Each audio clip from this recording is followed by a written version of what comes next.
Rebranding. The age-old process of creating a new identity for your business. It happens all the time across every industry, and the esports industry is no exception. There have been so many rebrands across different esports organizations, it's hard to keep track. So today, we're talking about some of the most well-known esports organization rebrands and how the community reacted. At number 10, we are stumbling out of the gate with NRG's rebrand this July. When you're launching a new logo and a new tagline for your multi-million-dollar esports enterprise, maybe shell out a few bucks for someone to actually proofread your new design. With a big social media push featuring their new logo and their new lime green hoodie, NRG ran face first into a ton of trolling and ridicule when everyone noticed their new tagline, unapologetic, was misspelled. It's not the ideal way to launch your new brand. And while they try to play it off, the misspelling and generally poor reaction to their new, strange, globe-themed logo has turned it all into a somewhat spectacular fail. Coming in at number 9, we have Complexity Gaming's rebrand, where their logo and image were changed to resemble their sister team, the Dallas Cowboys. With both organizations run by Jerry Jones, the move made sense, and tying your esports brand into one of the biggest sports brands on Earth was definitely a smart move. There was some backlash from longtime Complexity fans, as this did remove basically all the colors and designs the brand was previously known for, but all in all, this was probably one of the smoother rebrands in the industry. At number 8, we have KSV's rebranding as Gen.G. This Korean esports Goliath did a complete makeover, changing their name, logo, and colors, but it seems to have gone largely without a hitch. Announcing a new team in one of the biggest Clash of Clans leagues in the world at the same time also helped, as did the instant success of their Overwatch League team, the Seoul Dynasty. The rebrand was aimed at making Gen.G a global brand, and not just a Korean brand, and Gen.G has done exactly that. Next up is number 7, Excel Esports.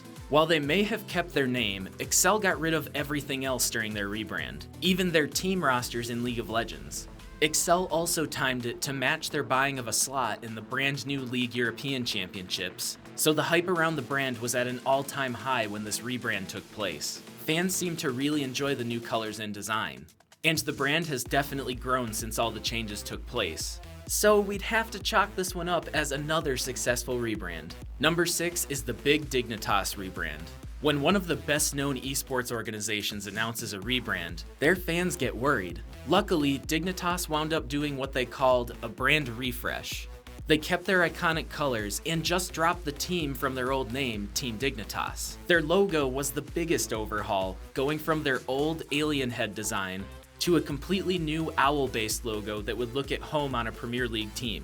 Fans seem to love the new design and the sharp contrast with its yellow and black color scheme and the simplified name, making the Dignitas rebrand about as smooth as it could be. At number 5, we have the Valiance rebrand to Crazy. A top CSGO org, Valiance was ranked number 17 in the world when they decided to completely overhaul their brand, much to their fans' dismay. The statement they released, which was full of awkward play on words and puns, did them no favors, and a lot of fan backlash hit Reddit over what many perceived as a childish and silly name change. They have slightly improved since the name change, currently sitting at number 16 in the rankings, so hopefully continued success will get those disgruntled fans back on board with the new Crazy brand. Number 4 involves one of the biggest brands in esports, SK Telecom One, who recently rebranded as T1 Esports. This rebranding was based on a partnership between the esports org and Comcast Spectator, who created the joint venture, T1 Esports, to expand into new gaming markets. Comcast was known for owning the Philadelphia Fusion in Overwatch League, and SK Telecom One is of course known for huge success in League of Legends. So the rebrand was aimed at combining forces to not only expand their influence in those brands, but create a bigger platform to push into new titles in the future. With Apex, Fortnite, and other rosters on the way for T1 Esports, the rebrand seems to have done the trick. Third on our list is Virtus Pro, who could really be on this video several times. Known for changing up their look on nearly an annual basis, Virtus Pro has gone from a terrible original logo to a cyborg bear logo, to a more simplified orange bear logo, to a very similar purple and green logo. And now they have gone back to an orange logo, but with a more pronounced V.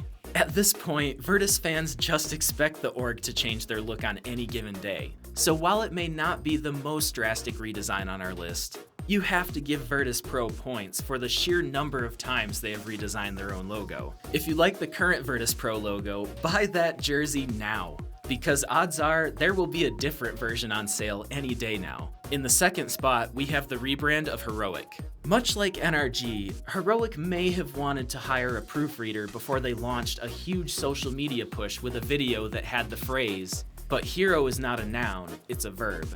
Because, fun fact, hero is 100% a noun, and Twitter and Reddit had a field day mocking them for it. The design itself was met with a mixed response, as a lot of fans liked their previous logo and color scheme, but most of them eventually came around to the new branding. But sadly, much like NRG, they will probably be more known for a hilarious mistake than the actual rebrand itself. And at number 1, Immortals rebranding as Immortals Gaming Club, or IGC.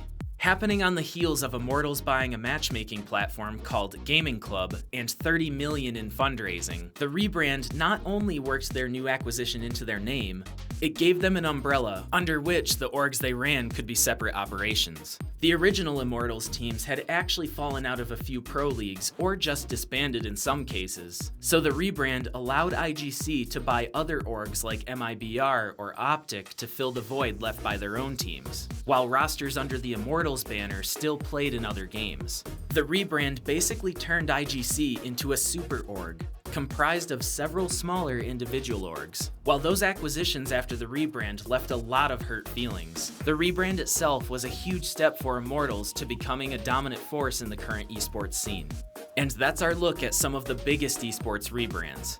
If you have any rebrands you think should have made our list, let us know in the comments below. And as always, another video is on the way.